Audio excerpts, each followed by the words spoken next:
India and Canada has signed a $2.6 billion uranium supply agreement and agreed to fast-track negotiations on a comprehensive economic partnership agreement during bilateral talks in New Delhi. After setbacks in Pakistan and Venezuela, Chinese air defense systems such as the HQ-9B failed completely in Iran, as the US and Israeli strikes penetrated Tehran's air defense network with zero resistance. India has issued a NOTAM warning, reserving airspace near the Pakistan border in Rajasthan for an Indian Air Force exercise from 5th March to 12th March 2026. The Indian Army is developing an in-house man-portable hand-launched Interceptor drone, designed to destroy hostile UAVs through kinetic mid-air impact, that will offer an immediate frontline response against surveillance and armed drones. The Indian Army's BMP-2 infantry fighting vehicles have been spotted with a new raisable anti-drone cage over the turret, offering flexible overhead protection against loitering munitions and top attack threats. Hindustan Aeronautics Limited has confirmed that the indigenously developed 3.7 kN PTAE-W engine has completed 200 hours of fault-free testing for the CATS Warrior Loyal Wingman program, marking a key propulsion milestone. The CATS Warrior's first flight is targeted for 2027, with flight control and autonomous systems currently being tested on a modified key-run trainer. The Indian Defence Secretary has said that India has not only replenished, but has strengthened its munitions reserves after the May 2025 conflict with Pakistan. Emergency procurements were activated, contracts have been signed, and in several categories stockpiles now exceed pre-operation levels.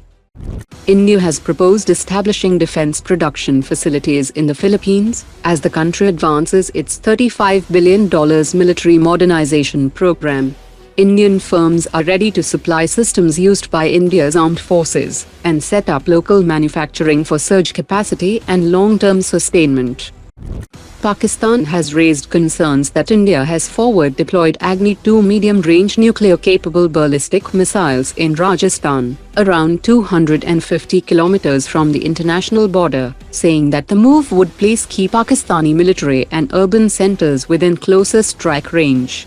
The Agni-II has a range exceeding 2,500 kilometers and can carry both conventional or nuclear payloads, and reports suggest that rail mobile launchers may have been positioned nearer to the western sector, though Indian authorities have not officially confirmed the deployment.